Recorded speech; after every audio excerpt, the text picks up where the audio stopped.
రాష్ట్రంలో అరాచక పాలన నడుస్తోందన్నారు వైఎస్ఆర్సీపీ రాజాం ఇన్ఛార్జ్ డాక్టర్ రాజేష్. బొమ్మినాయుడు వలసలో టీడీపీ రౌడీ మీకోల దాడిలో గాయపడి రాజాం ప్రభుత్వాసుపత్రిలో చికిత్స పొందుతున్న వైఎస్ఆర్సీపీ సానుభూతి పరులను రాజేష్ పరామర్శించారు. అధికారం చేతిలో ఉందని టీడీపీ ముక్కలు ఇష్టానుసారం దాడులు చేస్తూ ప్రజలను భయాందోళనకు గురి చేస్తున్నారని ఆగ్రహం వ్యక్తం చేశారు. రాష్ట్రంలో రెడ్ బుక్ రాజ్యాంగం అమలు చేస్తున్నారని దుయ్యబట్టారు. అధికారం ఎవరికీ శాశ్వతం కాదని, పోలీసులు న్యాయం వైపు నిలబడాలన్నారు.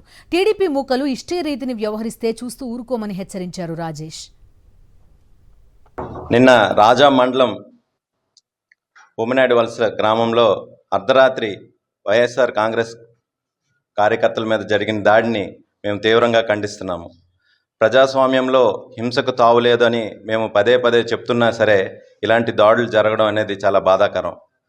ఇంతకుముందు పోల్చుకుంటే పార్టీలకు, కులాలకు, మతాలకు అతీతంగా పరిపాలన సాగింది. కానీ ఇప్పుడు చూస్తే కేవలం భౌతిక దాడులు, మానసిక దాడులతోనే ఈ ప్రభుత్వం వెళ్ళగడుతుంది. ఈ సందర్భంగా ఒకటే చెప్తున్నాను, మీరు మీ అల్లరి మోకల్ని అదుపులో పెట్టుకోకపోతే భవిష్యత్తులో పరిణామాలు తీవ్రంగా ఉంటాయని నేను హెచ్చరిస్తున్నాను.